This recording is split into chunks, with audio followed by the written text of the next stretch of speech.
It's your girl Free coming at you guys live with another exclusive vlog.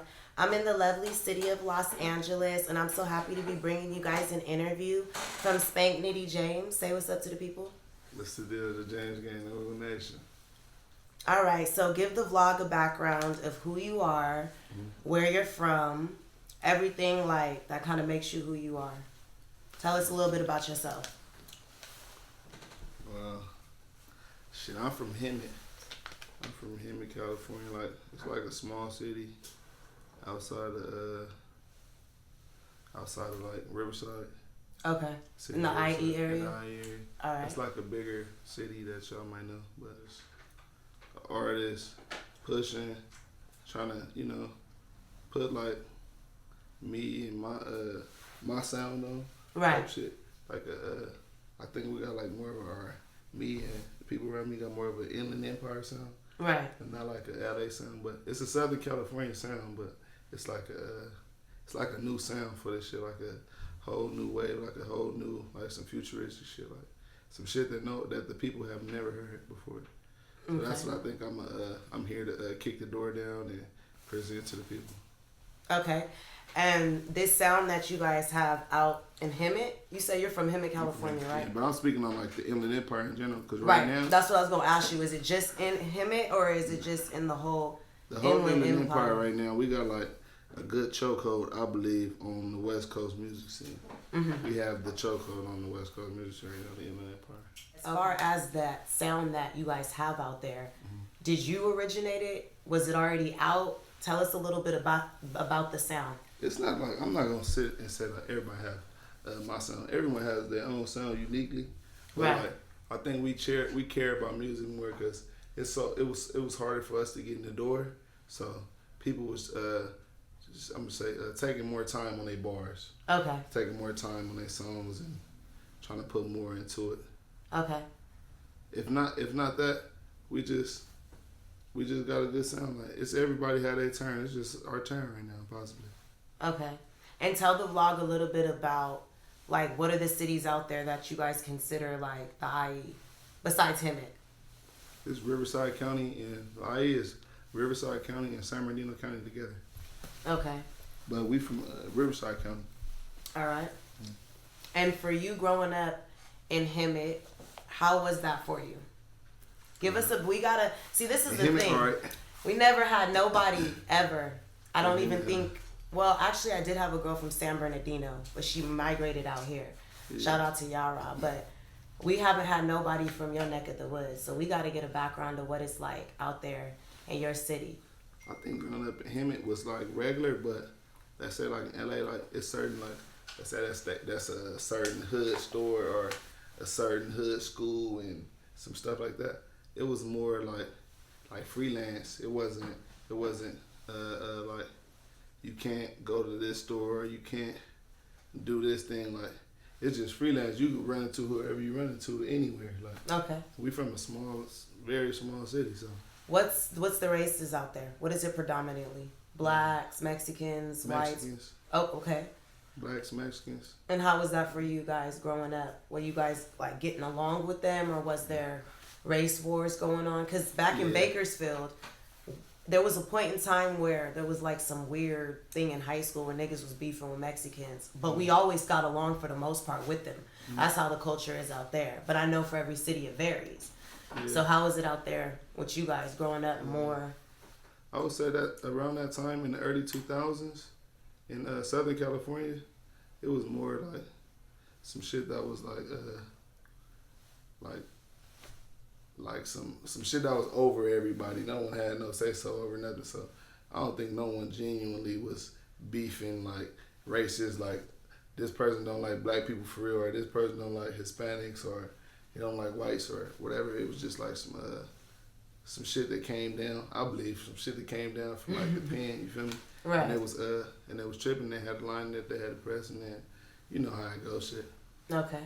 Niggas just got into it, but I ain't never been. I'm not racist. I ain't never been racist, no shit like that. Right? No. But for sure, yeah, it was like that out there too. It was like that everywhere in Southern California at that time.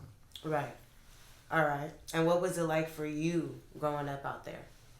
No, before we get into that, how is the city as a whole? How would you describe it? Like as far as like the demographic, like is it have poverty? Because you know I've got people on here that be like, nah, my city's poor. You feel me? Like what is? Because we're not gonna know anything about it. So give the viewers. Hemet, you can Google it. It's like it's like one of the worst cities to live in California. But if you live in there, you don't. Really? Yeah, why crime rate or just like it's poor? Just everything. It's poor. The dropout rates, the unemployment rate, stuff like that. But you don't feel it as a kid. Right. You don't really know. You don't feel it like that. So, okay. And what was your upbringing like? How did you grow up? Really, my upbringing was crazy. I had like I would say an exposed upbringing. It wasn't too much that adults was doing. I would say that was like hidden from me. Okay. You know what I mean? Like I was exposed to a lot at a young age. Like I ain't gonna speak on everything, but right. I was seeing a lot. Yeah, I was tampering with a lot at a young age.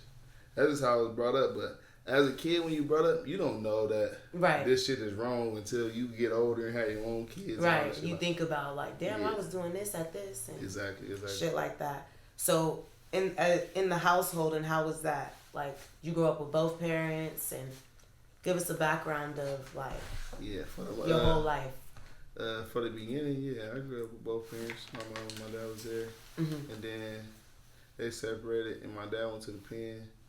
Then like, she always was my mom, but I always had a relationship with like my grandparent, my family on my dad's side, and my dad's shit. I always had a relationship, but it wasn't the same as if he lived there. But I don't like have nothing against him. I don't fault. Like I ain't no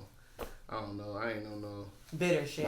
Bitter shit, or no, my dad wasn't there. Shit, like I understand what happens. You know, him and my mama wasn't together. Like him and my mama ain't together no more. Shit, he got a case. He go to the pen.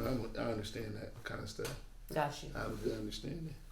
Do you feel like now? Did you have communication with him at all, or he was just not present at all? No, I had communication with him. Okay. So did you have a father figure or any male figures in your life growing up that for sure that inspired you and shit and was showing you the ropes? Who was that? My Uncle Stevie. Who's that? That's my uncle. Oh, okay, your Uncle Stevie? Yeah. Oh, okay. My Uncle Stevie, that nigga's like a superhero. To you? Yeah. To everybody, shit. Okay. That nigga was a real superhero. He grew up out there too? Nah, he from LA. Okay. But he migrated that way. But he was a real stand-up guy. Showed me a lot. Shit, told me everything I need to know about the streets. Like gave me my street smarts, gave me my comedy. He showed me a lot. I'm just gonna say he laced me, you know. Okay. And he wasn't he didn't sugarcoat shit to me. He didn't hold nothing back. How old was he when he passed away? Was he like an older? He was older. Yeah. Oh, okay, he was older. Yeah. All right. Okay. He wasn't too old. Nah, he was still young. He wasn't like an old ass man. He was like in his 50s. Okay. Yeah. All right. Everybody know him though, him for sure. And so what would you describe yourself like as a kid? Like what were you like, you know? I get people on here that sometimes be like, I was bad, I was good, I stayed to myself, I played sports. What type of kid was you? I think, like now, looking back, I probably was pretty bad, but I didn't not like bad on the cool shit. I didn't even know I was being bad. Like, you know, like I was smoking weed and like doing, I guess, bad shit, driving cars, like breaking in abandoned houses and breaking into school, just doing just teenage boy shit, kid shit. But I played football and shit. I played sports, like tamper with it, but I didn't too much make good grades to stay on the sports teams, you know. So I just did my thing. I was just there. But I was more I would describe myself as real quiet and like observant. I used to just be real quiet everywhere. Everybody know me for like, I don't never say, you never hear me say too much or nothing. Like, right. You know, that's why it's like a big shock. I start rapping, shock the shit out of everybody. Yeah, because I was gonna say that, like, your image, and I mean, everybody has a persona when they rap. Your image is very confident. Like, you make confident, cocky, type of feel good music. So it's funny to me to hear that you were shy. I would have thought you were like, you know, a jock or something. Like, were you more in the cuts at school? Nah, what's crazy? See, I was in the cut. Like, I demanded attention when I was seeking. Like, I was a nigga. I ain't say I wasn't a nigga. You feel me? I've been a nigga for sure. Right. But I wouldn't like press forward. I wouldn't be all extra and shit. I was just myself. And then people gravitated to me. The cool kids gravitated to me. The females, they gravitated to me. But I was just myself. I wasn't like cocky, jock. I didn't look at myself like, can't see it. I've always been a humble person. Like, I'm very humble right now, even, you know? Yeah. But still, it is what it is, though. I wouldn't think that, you know, in real life you'd be an asshole just because you rap a certain type of way. Yeah.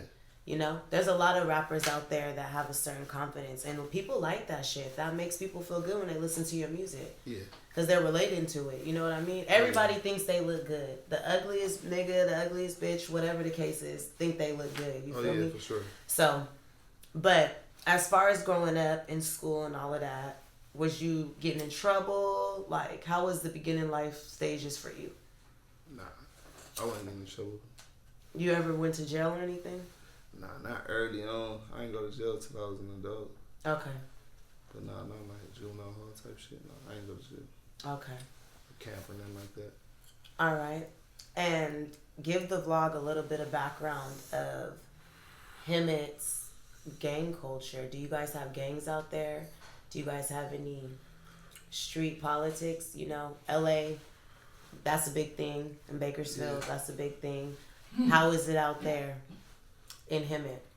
I ain't gonna really go into that, but like explain the politics out there. Right. You would have to be there to really understand, like, because certain situations didn't happen to the made some politics around some shit. You know what I mean? So you wouldn't. No one would probably understand. Like, but you guys definitely have them. Yeah. That's really just the question. You don't got to get into details. I really just want to know: do you guys have them out there? Yeah, it's that. Excuse me. It's that out there for sure. There's gangs out there too. I don't gang bang from out there, but I'm cool. Like, I'm cool with everybody out there. I'm cool with the Hispanics out there. I'm cool with the blacks out there. I'm cool with the people that's not cool with each other. I'm cool with motherfuckers from both sides. Okay. You feel me? I don't pick a side with that shit. Just, if I know you, I know you. You know what I mean? If I know you, I know you. Shit. Period. Like, I done went around some real niggas from all over. So, if we locked in, we locked in. How were you able to steer around it? With it being, was it a big thing? Is it like big? How, you know how LA is like, it's big out here. See, everywhere you turn, there's a different hood. Is it big like that out there? Nah, it's not like, it's not so many hoods. It's not. So you were able to like kind of skedaddle away from it? What was something that played a factor for you not to be involved in the gang culture? Because it's easy to get wrapped up in, especially young. Oh yeah, for sure. But see, in Hemet, it's like, we got it's a couple little hoods out there. It's not much. We're a small city, but it's majority. We like a gumbo pot because it's people from Watts here. It's people.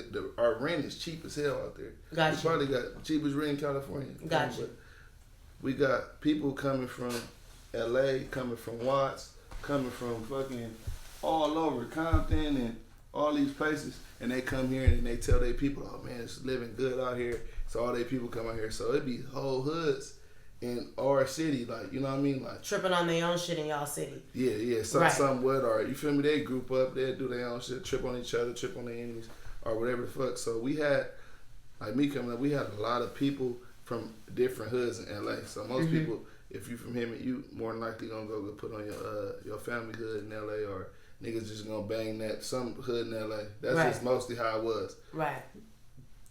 If randomly you would get like a couple niggas be banging like some San Diego hoods, you feel me? Like that's just cause what's right there, what we surrounded by. But not until like niggas was like older, like really to where niggas was old enough to really be on that, then niggas start like banging like Hemet hoods and like tripping like niggas that's from Hemet politicking on that shit. So as a kid, was that something that you guys were seeing? Were there young? Yeah. Were the gang members just growing up, or did you start seeing that culture as you got older, or was it like, okay, I'm in school, I'm young, and then there's some kids I go to school with me that bang too? Yeah. See, my reason for I ain't gonna say my reason for not banging, but yeah, my reason for not banging, like I said, I was exposed to the shit I had. And my like let's say my LA family, my family that's really in the shits and really in the streets. Like I'm paying attention to. I'm a young kid, but like my uncle's son died. My uncle 3 sons died. You feel me? Then my other uncle, he got 2 kids that passed away. This is my immediate family, like my real family, right? My real cousin. So they dying from gang banging and shit, like all of them like shooting shit. No cancer, nothing like that. Just like gang shit, right? Just killing each other. Yeah. People dying. People killing each other, yeah. right? So my mom is taking me to the funerals, and I'm a little ass kid, and like nigga don't want to go see the coffin, you know. Right. I don't want to go look in the coffin and see the dead body when you a little kid. Right. Like I did and shit. I don't know everybody, but I didn't want to go see it. So my mom was like making me like, nah, like I see you trying to be scared. Like, nah, come on, come see this. Let me show you. Like, remember we were just here with your cousin. Remember 2 weeks ago? This him. Like, he did. Like, you feel me? Like showing me like this what gang bang gets you. This what this gets you. Like, you feel me? This part. This, it don't have to be this, but this part of it. So like, you feel me? Like, not telling me not to scare me, but telling me if you're gonna do this shit, you gotta take this shit serious and do it right. Cause some people play with it right. So you feel me? Some people lose their life for bullshit. For real. So I understood that at a very young age from seeing parents bury their children type of shit. You know what I mean? And if you see that shit and you just brush it off, and there's nothing. But if you understand how taboo that shit is, and like you pay attention, like damn, nigga, parents ain't supposed to bury him. Like grandparents ain't supposed to bury their grandkids. That's just crazy shit. So I pay attention to that shit. So I pay attention. I'm watching. I'm like, damn, I see the gangbang shit because it looked fun. I ain't gonna lie, everybody wanted to do the shit, but I started seeing like probably my age time I came in is when it got fucked up. Like everybody says it's not the same and all that shit. That's my generation when it got fucked up. I'm gonna keep it clean, so that's why I really didn't game it. It was just started getting fucked up. It wasn't like the stories that the older niggas was saying. It was this shit looking crazy. Like, I'm like what the fuck's going on with this shit? I don't want no parts. Right. Did you have friends growing up that gangbang? Yeah. Did you like experience that type of death young? Burying friends from that culture? Yeah, very for sure. I buried a lot of family members. Shit, Hemet, excuse me, I buried like probably like 13 of my friends died like Hemet, just Hemet, you know what I mean? Just from getting shot and shit, but it happens it happens everywhere. Right. But just I really pay attention to like who's gone and who like you feel me, who've lost their life and people that are even in jail. You lose your life and be living. Nigga get life in jail. Your ass gone. You feel me? It's the same losing your life. That's so shit. I pay attention. I see a lot of motherfuckers like that. Like I just try to not do the same things that they did. That's all. It ain't really. Okay. So does Hemet have original gangs that were outside of the other politics that you guys kind of have in your neighborhood or your backyard or whatever, so to speak? Do you guys have ones that actually were originated out there? Yeah. Okay. All right. Yeah. I'm gonna have to research that and find out what y'all got out there. Cause I've always like wondered. They got the L squads out there. They got the Block Boys out there. Is it like Bloods and Crips type thing, or is it like how in the Bay there's sets? If you can say it, if you want to say it, you don't have to if you don't want to. I wouldn't. They got everything. Yeah, they got everything that everybody got. Okay. Divided by like streets or neighborhoods, or like streets and neighborhoods. Both. Okay. Apartments, streets, neighborhoods, apartments. Okay. Areas. Shit. So for you, how were you? Were you outside? I know you did. You say you don't gangbang. Were you outside? Was you in the streets? Was you in the house? How were you? When did you hop off the porch? What age was that for you when you started doing shit on your own? I've been outside since I was a little I was born in '93, so I'm an outside kid. I've been outside since I was able to go outside. I've been outside since I was like 4 or 5 years old. Like outside, down the street, around the corner type shit. Like, but I would say I jumped off the porch, like started doing my own shit, like probably like 16. 16? Yeah, like 15, 16. Really like shit, nah, probably like 13. like 13, no cap. like 13, I was already smoking and shit in my house. Like I was already driving and doing little shit, but like I said, you don't even know you. It's nothing until like right now. I wouldn't want my child at 13, right, smoking weed, driving cars, and just doing burnt out shit. You know. What was it though what were you seeing, or who was you seeing that was like, okay, these are things. I know you're not seeing no other 13-year-old driving. Oh, no, so what was it that made you not want to be? You would see that. Oh, too. You was? Hell yeah, you would see that. Oh, okay. You see young niggas driving. So what made your ass want to drive at 13? Shit, everybody was driving. The homies had cars. I would fuck with the other homies. So you wanted a car too, because they had a car? Hell yeah, I was driving. Whose car was you driving? Homie's car. Oh wow. Whoever car. He in the back shaking his head talking about, yeah, he was there too? For sure. Okay. My big brother. All right. So tell us a little bit of your background from growing up. Give us some of the detrimental steps of your life. All right. We got to get to know you as a person, because my vlog's not going to be super familiar with who you are in the background. They know who you are as far as the rapper. I'm from Hemet, shit. From Hemet, like junior high school, I moved to Texas. Okay. So I got like when lean, like you feel me? I got that lean culture. I got that Texas culture. I got a piece of it, especially like music shit. They got some more shit out there. So Texas is like my second home. But I lived in Texas. I came back out here, California, to Hemet. You feel me? So then I moved to LA for like a year. So I got to experience LA and shit. It's cool. But like niggas out here, like really out here in the streets on the buses, doing all the shit that the LA niggas was doing, I guess. But so I went back to Hemet, and then shit, caught a case, back in Hemet doing my shit. Caught a case, went to jail for like 2 years.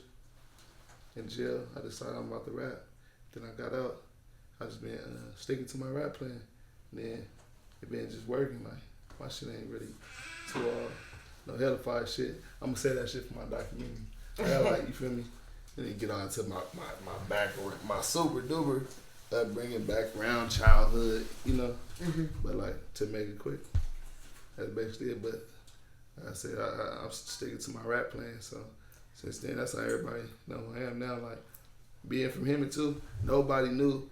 I was saying Hemet like a motherfucker, but everybody started out from LA just because the producers that was fucking with me and shit, like I had the good LA producers, like that was at the time, like the niggas who was popping, and I was able to rap as good as shit anybody I say, but as good as the niggas who was popping in our region for sure.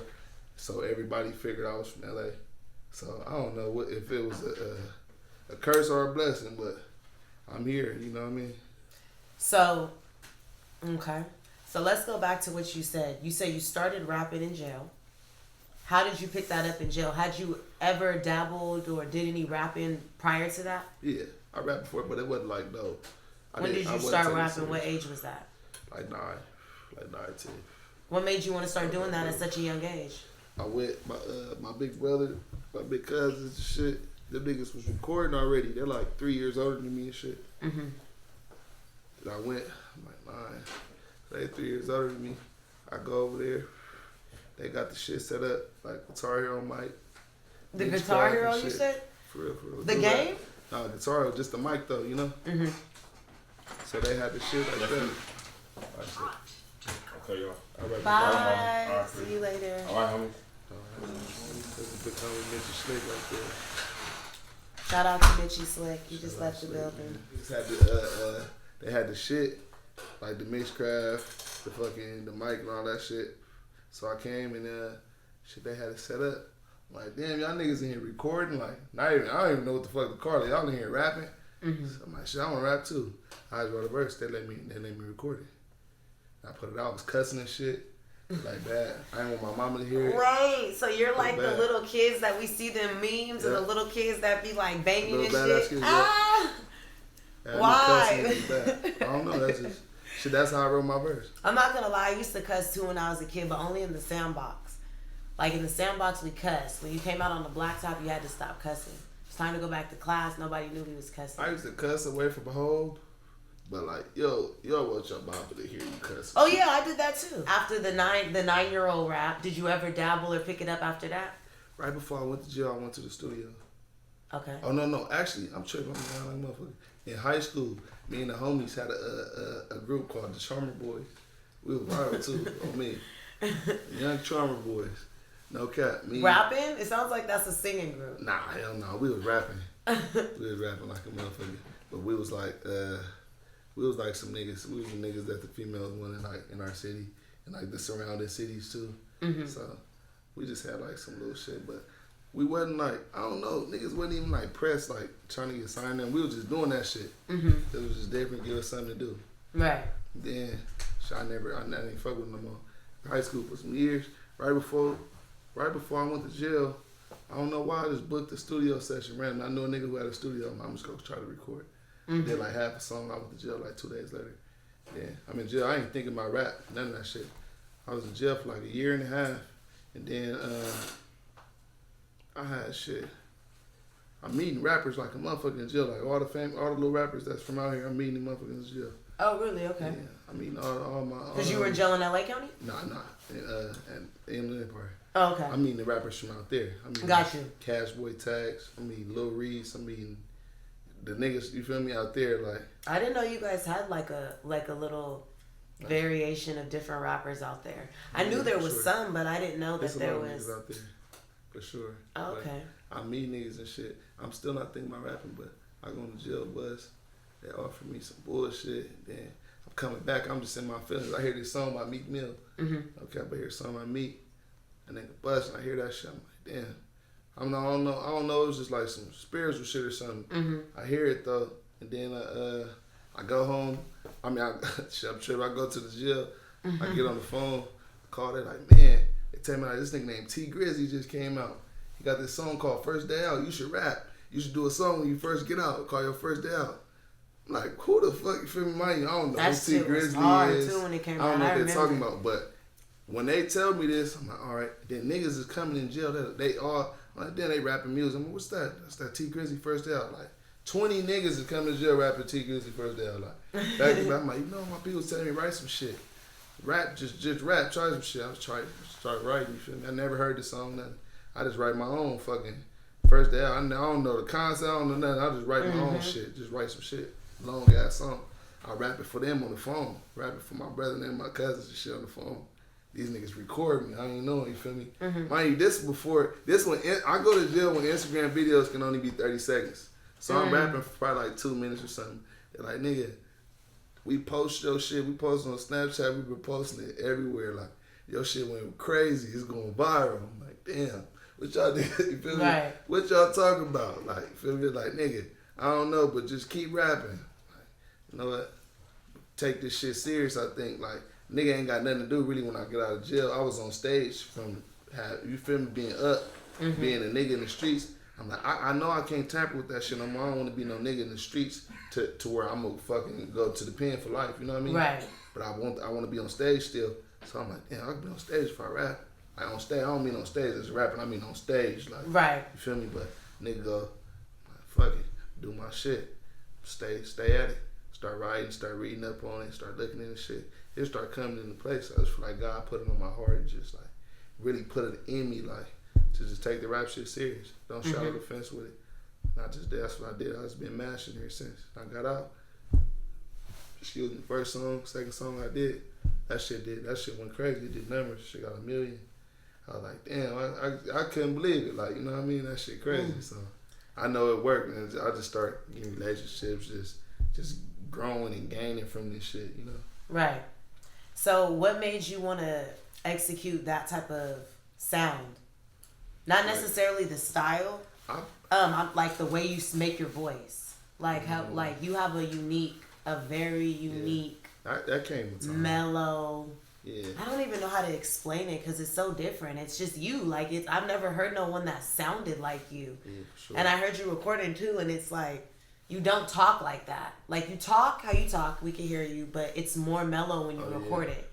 Like you kind of, what is it like? You just Spank Nitti James. That's a brand. I go in there like So you turn into a different person? Are they two different people? That's a machine in motion in there, you know? Do your friends call you Spank Nitti James? Just call me Spank. Okay. Call me my name. But like, do you have personas?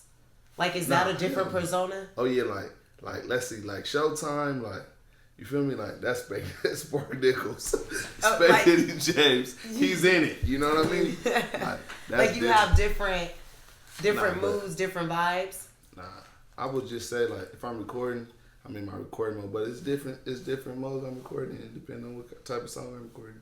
And then I got Showtime. It's like Showtime, like you know, nigga really trying to do a performance like with I don't know, but me and then my homies press me like for the consumers, whoever consuming me, for our motherfucking consumers. For real, we trying to give them what they want. We trying to give them what they paying for, what they asking for. We gonna give them what they want. Like, hey, consumers, we gotta keep the consumers happy. If we do that, we gonna always have consumers for sure. Right. And whoever we touch, they're gonna love being here and they'll stay here. Right. So that's the that's the mojo. Okay. So how many songs did you make when you were in jail for the 2 years? You remember? Did you count? I started writing. Yeah, I ain't count, but I had them. I started writing I started writing probably only got to write for like less than a year, like 9 months, 8 months, something like that. But I did a good amount of songs. I did a couple mixtapes. And what was like 3-4 mixtapes in there?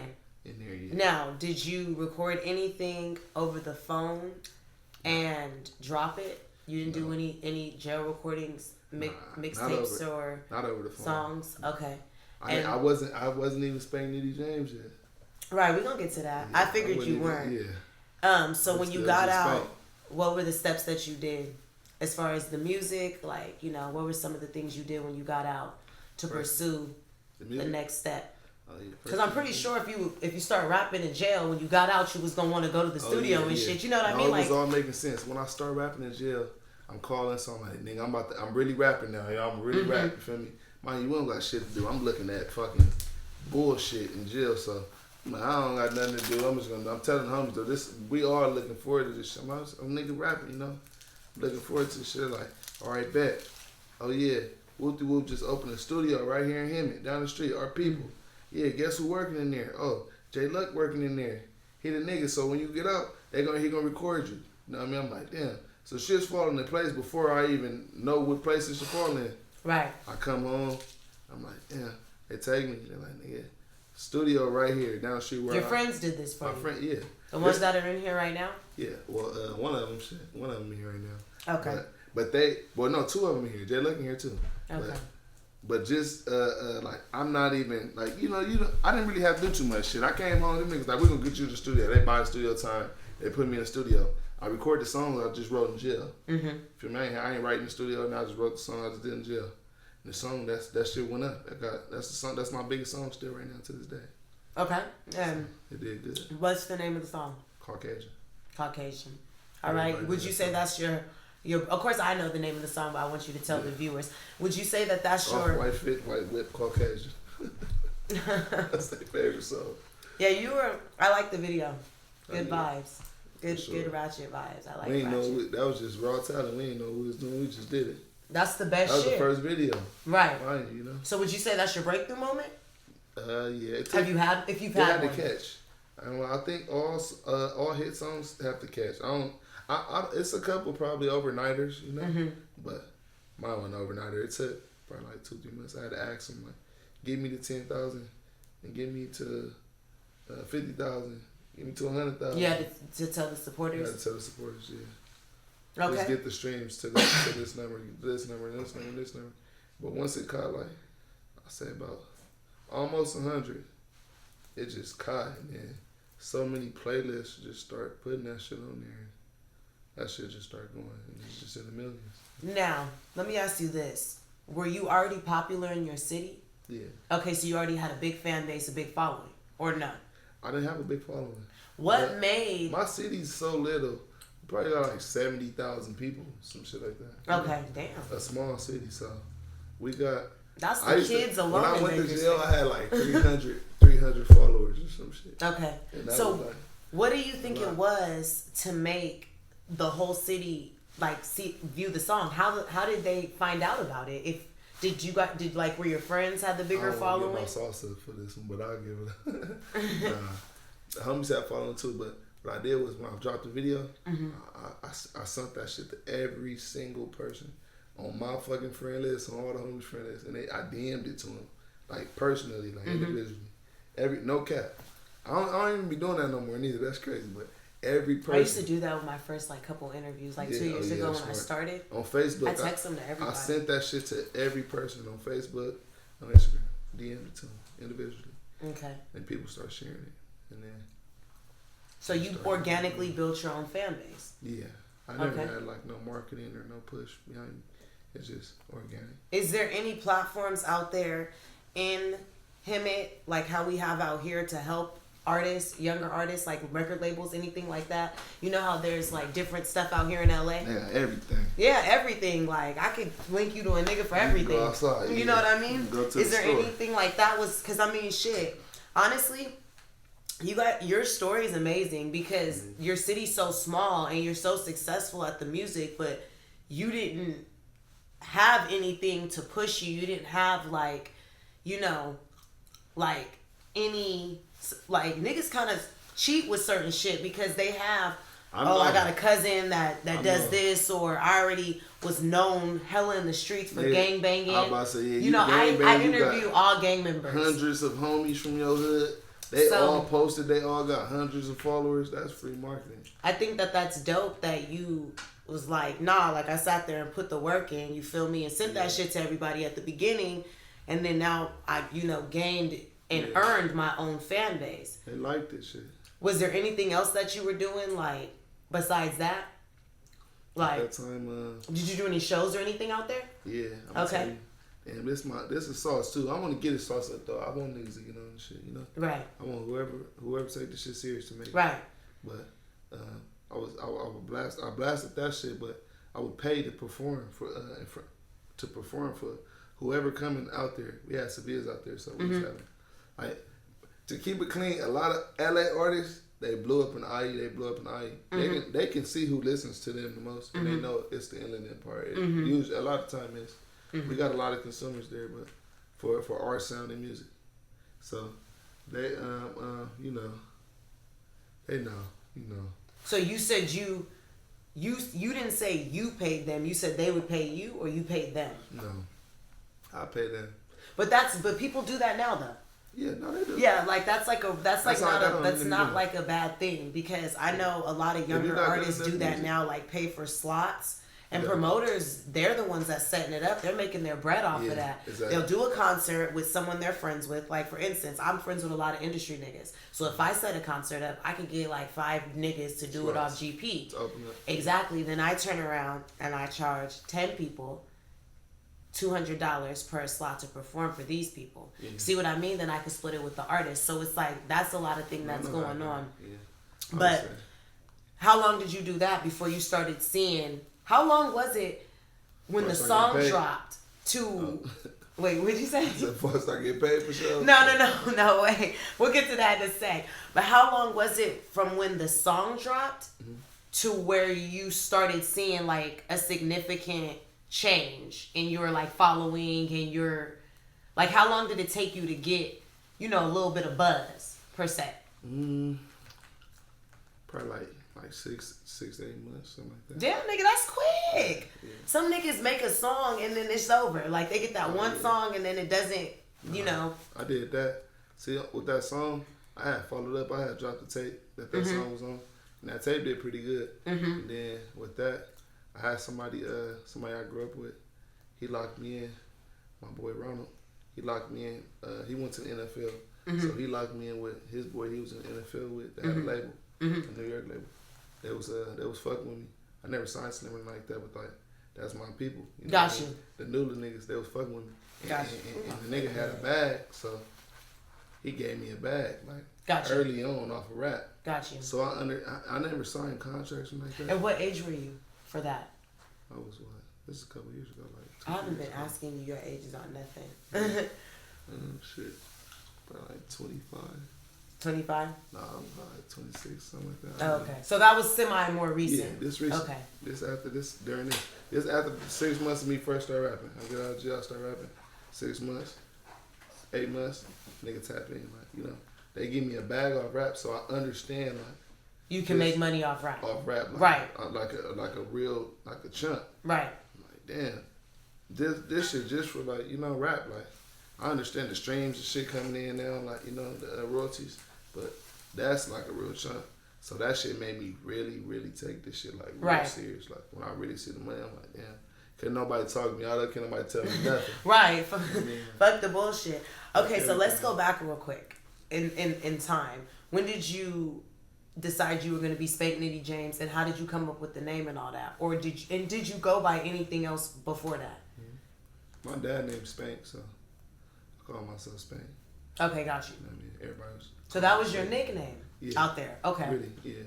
But really, everybody out there is calling me my first name, calling me my regular name. Everybody I know, I really know them. Mm-hmm. I already know these niggas since elementary. I call them by their first name. They all got hood names, and everybody got you know, their names and all that shit now. Niggas really went and grew up with gang bang, whatever, but I call everybody by their first name. They call me my first name even right now. Mm-hmm. I feel like even people that know me by my first name, like that really know me, and they call me Spank, I feel like that's weird. I don't lie. It kind of makes me weird when people call me Free. Yeah. Because it's like, you weird. Like, yeah. I know you. Yeah, that's like. How. And I also didn't get my nickname until like literally like I did these skits with Kevin Edwards Jr. Back in the day, and we went viral, and that's when the nickname stuck. But that was just something people called me like after high school, just because I had such a weird name. It was hard to make a nickname up, so the Free just stuck. But it was like it's weird when people that know me like call me that type shit. Yeah, no, I know exactly. I know the feeling for sure. They Right. were just calling me Spank in jail, but they start calling me Spank Nitti, and then me and all my homies called each other James. Like, that was our thing before I was jail. So I was telling niggas like nigga, I say James, like how niggas say blood, like I say James. Like, where did that come from? It's me and the homies. That's just like, y'all got y'all insiders. That's our thing, yeah. Like how everybody got their own little lingo. And we all say James. Everybody names James, you know. But they understand it. They like it. So we're pushing something like Spank Nitti, like you know Spank Nitti from Frank Nitti, Mafia books and shit, movies. But Spank Nitti had to put the James on it, so you got first, last, and middle name, the whole girl. Right. Okay. And from the beginning of you dropping songs, you went as that. You never went by nothing else. No, Spank Nitti James. All right. I ain't gonna tell you my charmer name, but. What do you mean your charming name? My charmer name. That was my other name. Oh, for the group. Yeah, for sure. Why not? Why you don't want to tell us? It's just different. But you don't got no music. You don't got. Hey, that blood going. Do you got any music under that name? Nah. Yes, you do. Not out. I got it, but y'all don't got it. From the group, was it good or bad? Did you suck then, or was you good then? I was busting. Okay, you were still good. At all time, for sure. When I was 9. I ain't even just saying that. I know how to rap. For real. So at 9, I need to see it. I rap myself. I'm posting one day. Oh, so you still got it? Yeah, hell yeah. Damn, that's crazy. How'd you keep it all these years? On CDs. On the computer. Still got the computer. That's crazy. All right, so got out. You started making more music. You made the Caucasian song, right? That's what it's called, Caucasian. And then after that, what was the next steps after that? Because you got very popular off that song. It was a lot of shows. The paid shows I was paying for it. Then it started coming paid shows, and then a lot of features. Like I did like a lot of features. I could say I did like over no cap, no exaggeration, like 50 features, like paid features too. Okay. I did a lot of features, so start dropping. I did about probably like 3 more projects after that. I've just been going, just trying to stay as consistent as possible, but with the at the pace that I can go at. And then shit, that's pretty much it. I just been dropping, working with the biggest people possible, you know. But like genuine shit though. Right. Genuine relationships with people who I genuinely fuck with, they genuinely fuck with me. They just got a name and I got a name. How long altogether have you been rapping? Right now? Yeah, like just not the 9-year-old shit. Yeah. Like from the adult years to now. Like since I think 2019, 2018, 18, 19. Okay, to now. Yes, now. All right. And when did you start getting more recognized in the mainstream music out here and shit like that? When did you start coming to LA? A year ago. And doing different things out here? Nah, like 2 years ago. Okay. Like pandemic. What was the first thing? Because I know you strip clubs. For sure. That's what you were coming out here for? Was it strip clubs? Yeah, that was booking me though. Oh, to perform there. No, I think it was that shit. They was setting us up. My homies used to throw a lot of money, so they would book me because we'd throw the money. These niggas would throw. My homies would throw the money, throw more money than they gotta pay me. They'd make fucking triple booking me. Right. But they'll put me on the flyer and shit. I know I can sell tickets. I bring a lot of people out. But that brought you a lot of exposure, right? Yeah, for sure. I got strip club music. I got to know like a lot of DJs. I got a lot of spins just from DJs. Right. I meet them and shit. Right. Once I do that, they go play my shit everywhere they go. So. What was? I put my shit out there. What was some of like the beginning? Did you have like a moment, like a struggle moment? Cause the way you tell. The way you're telling the story, it just seems like it just all happened for you quickly. So, did you have a moment where you was like, this ain't working, it's not catching on, niggas ain't fucking with it, I might quit? Because it seems like you were successful from the minute you started until now. Nah, I'd say the whole shit's a struggle moment because, I don't know, it depends on what you want to shit. I want Grammys, so. Right. If nigga ain't getting Grammys, like, it's like struggling, like pushing towards it. Right. Every time you just put a song up. Whatever one catch, that shit like putting in lotto tickets. Some gonna catch, but I'm just gonna try to out rap myself every time. I don't know. I think this whole shit's gonna be a struggle. I'm gonna make it a struggle every time. You know? I'm from the struggle, so I do good when I'm struggling and shit. Nigga survive through the struggle, so it make you push harder, it make you more hungry. It's like a motivation that you don't need shit to motivate you. That'll motivate you. You know? Right. Struggling. So this whole shit's a struggle. I'm still trying to get Billboard #1. I'm still trying to get. I want to do all the big rap shit. Once I do this genre, I might switch to a whole nother one and just try to do the best in that one. Okay. So what were some of the beginning, more mainstream things that happened for you? Cause you make music with Hit Boy, right? Yeah. You make music with Hit Boy. You have like some mainstream features coming up, right? Yeah, for sure. Are those to be talked about? Can those be talked about? I know some of them. They can't be talked about? Nah. Okay. Well, we all won't know. So. But just know he got some shit coming. Yeah, when they come out. He got some already shit. I got some shit with like But before Hit Boy, was there anything before that?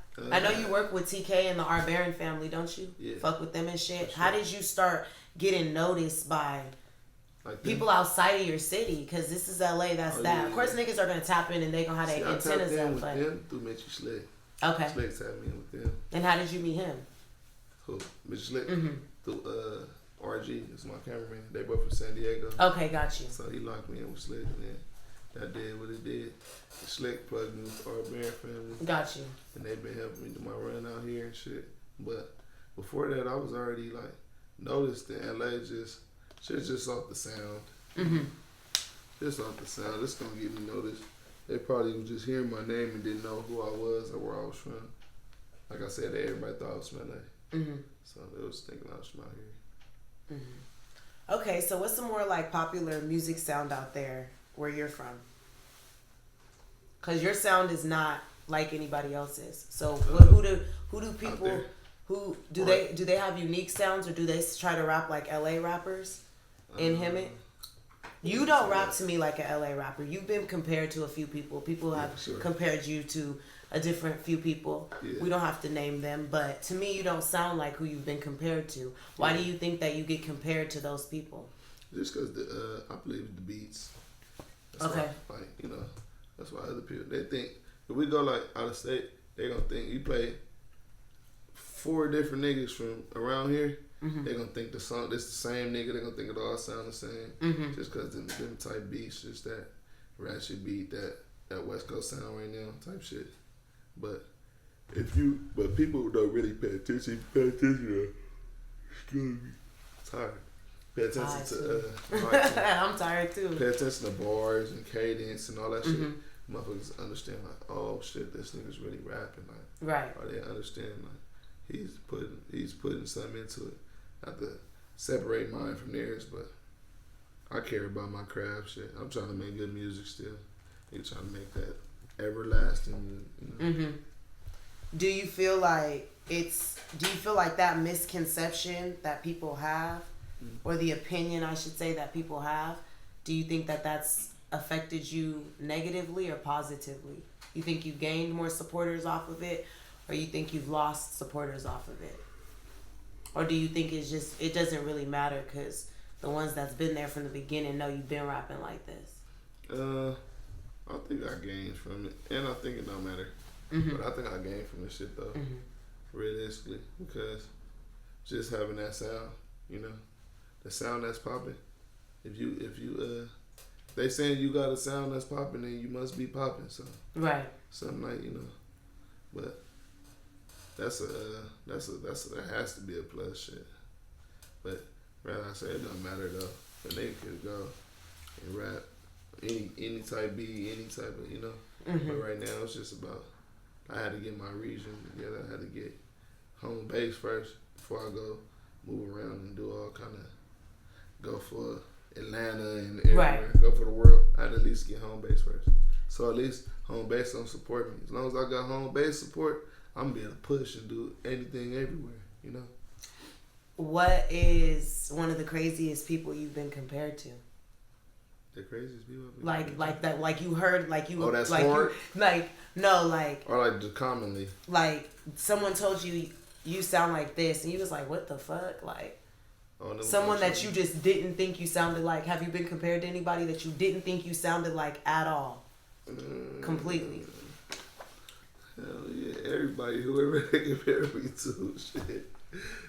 No, everybody say I sound like Draco. This motherfucker say E40. But really, they say Draco the most. Really? Everybody, for sure. Why do you think they say that? It's like a science to the shit. I can break down like how we don't rap, but like if you go into Draco type beats on YouTube, you getting beats from. Oh, okay. You guys have similar beat selection, maybe. Yeah, if you getting beats from Draco's producers, right? Producers he using or some shit like that, right? It might sound similar, you know. Right. It could sound similar, or I don't know, but I think we talking about different stuff. We got different upbringings. Talking about different stuff, right? In a different shit. So I look at all that and then just different shit, cadence. Right. How a nigga hold his rhyme, just how niggas punch in and out, how niggas do pockets and all that shit. Right. I don't think people pay attention on that. I think they more so pay attention, like you said, beat selection. Right. I've heard different ones. Besides him, I've heard different ones. So I just want to get your opinion on there. I heard several. I didn't hear the E40 though, but I could kind of see like why they would say it. But to me, his was just a little bit. A little different. People who I think is actually hard. Hard, right. So who were some of your musical inspirations growing up? Like who did you listen to? I listen to oldies, but like Snoop Dogg and shit.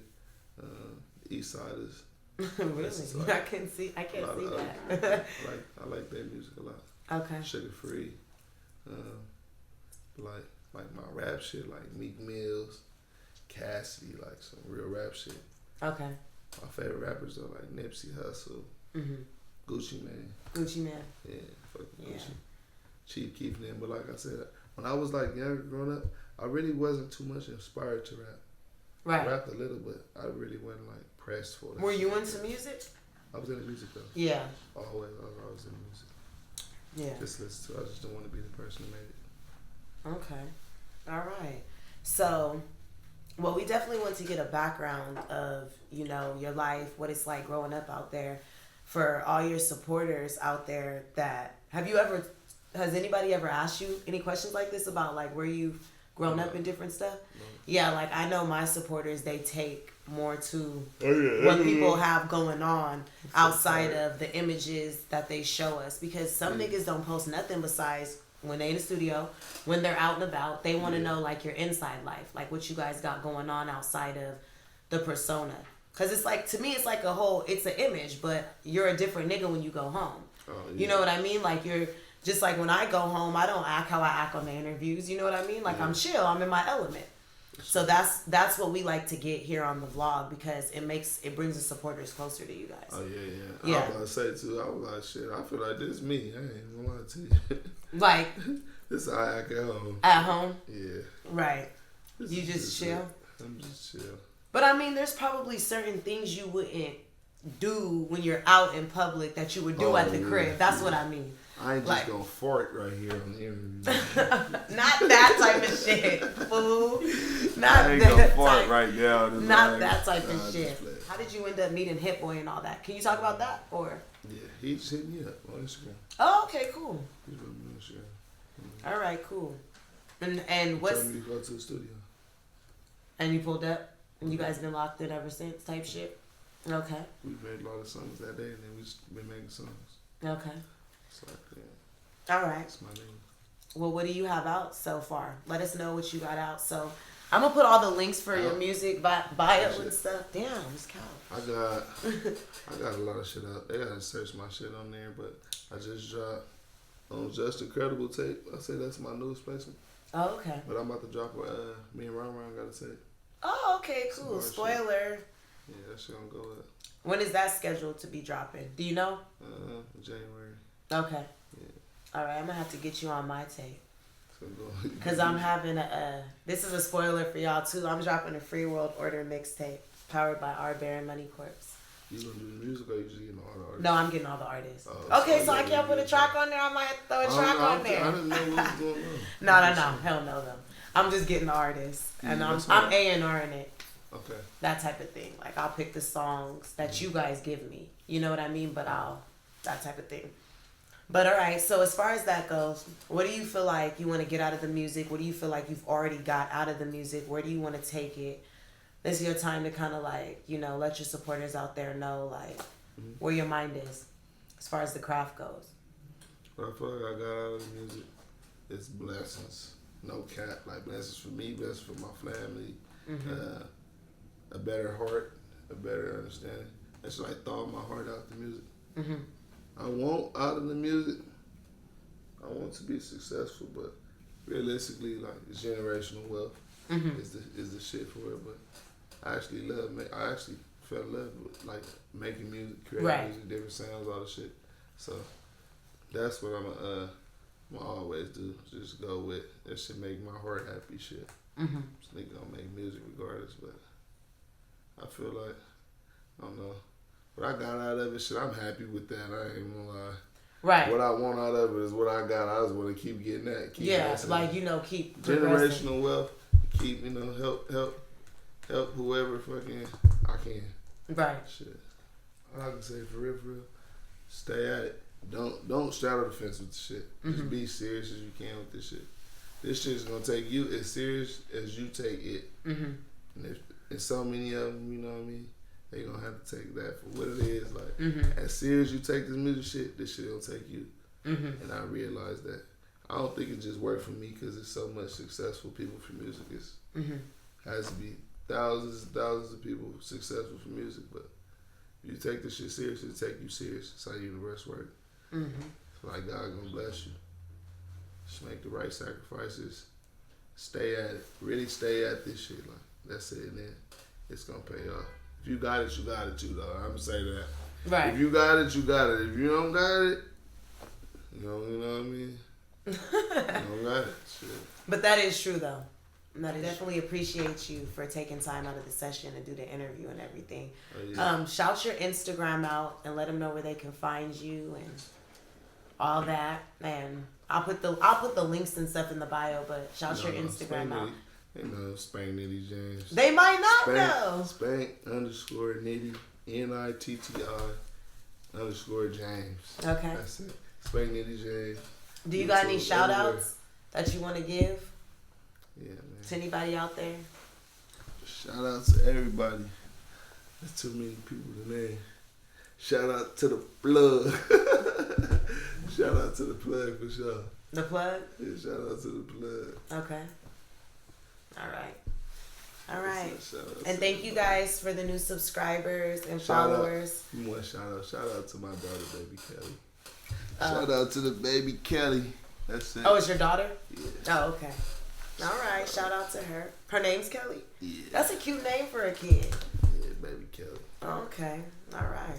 All right. And thank you guys so much for subscribing and checking the channel out. And all the new people that been on here. I'm going to be bringing y'all the hottest shit. Y'all already know. Make sure y'all streaming that new Feed the Streets Bakersfield. You feel me? Powered by our Baron Money Corps. A&R'd by yours truly. Had to put my city on one time. Any last things you want to say? Wiggle Nation. Y'all succeed, man. Stay at it. Stay blessed. All right.